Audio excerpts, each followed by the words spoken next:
supposed to, I believe, it's supposed to add more options to the person that has no... That's what's claimed. That doesn't necessarily mean that's what it does. Most of the time, when I'm seeing, so we're going to have to go back to questions to explain to anyone watching this what the hell it is that we're talking about. That's why I said this will help many others. Right. So we just go back to the things like NLP are supposed to add options to look at the structure of a lot of the processes. They don't at all.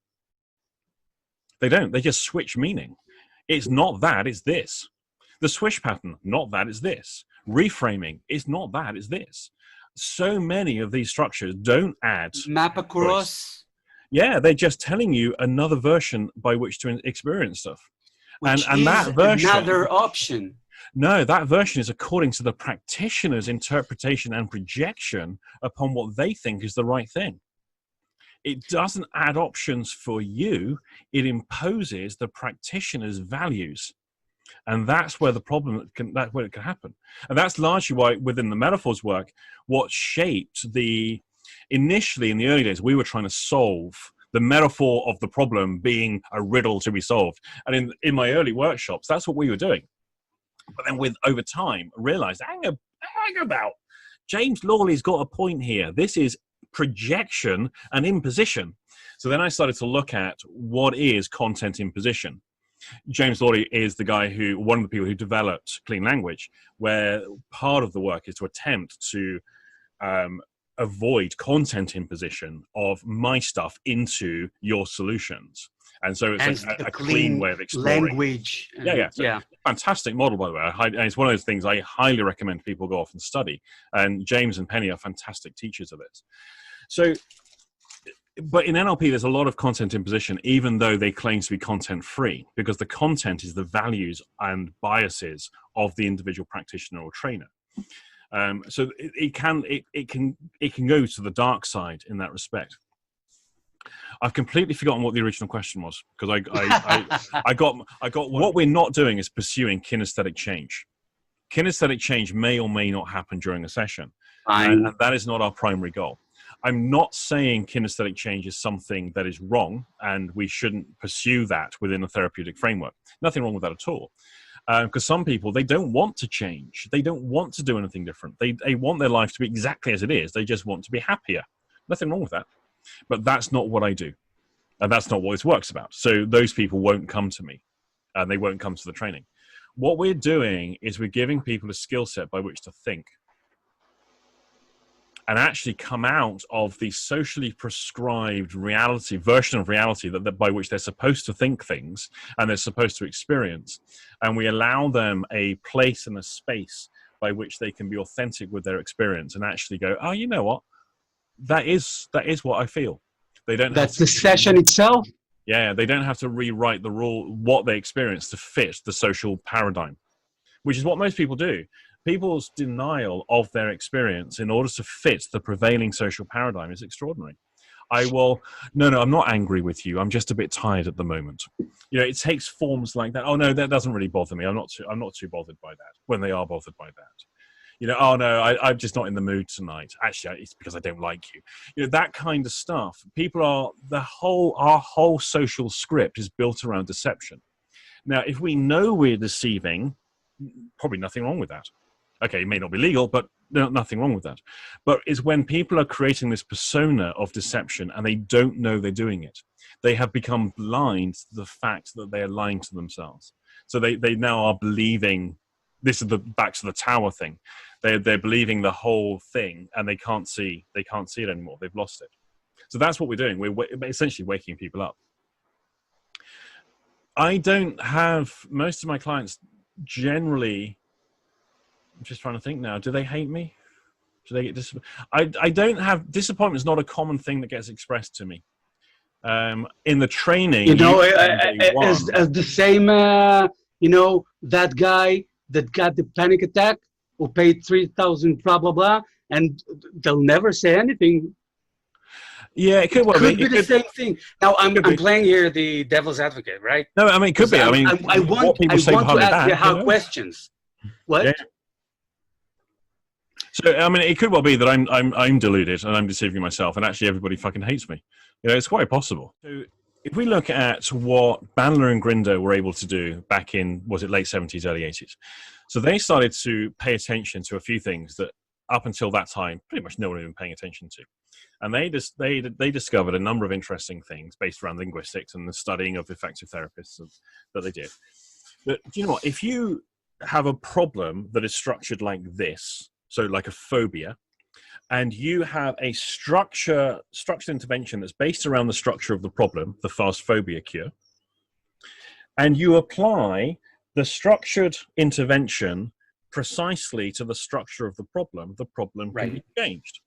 Right. That is fucking groundbreaking, mind-blowing stuff, because until then, no one was doing that. They had things like systematic desensitization, exposure therapy, and shit like that, but no one thought, how is this problem actually structured? And let's design something according to the structure. So that then led into a whole bunch of techniques.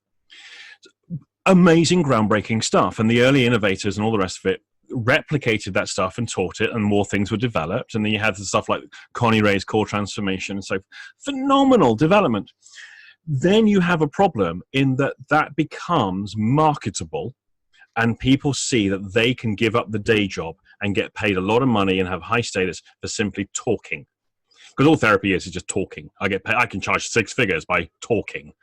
They could, ridiculous. So now what we have is a whole bunch of people who now start to make claims for that particular work. And they go, oh no, I just swish everything. Oh no, I just 6-step reframe everything. And they have completely lost and completely forgotten to pay attention to the structure of the problem.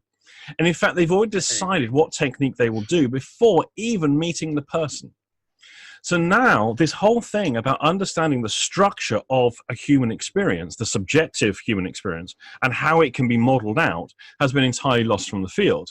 And now you have all these idiot practitioners everywhere destroying the field with their ridiculous claims and everything else.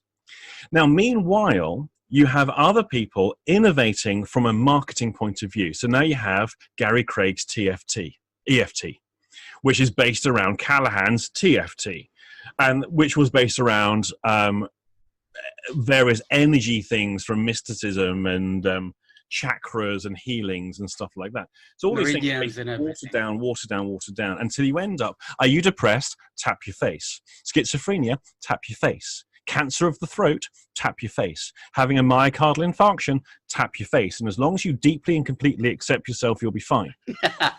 Now, these things start to take on cultural values as thousands of people flock to these events, just like people used to go to the medicine show to be healed.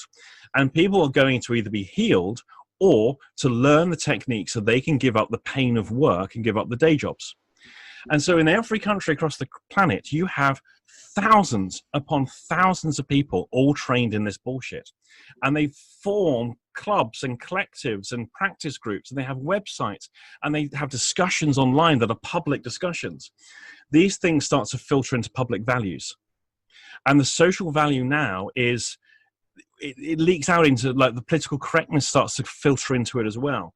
And this huge mishmash of pop psychology where people think they can give up the day job, they can be a celebrity, they can be a star, they can be anything they want to be. They don't have to suffer to earn lots of money. They don't have to work hard. They have to work smarter.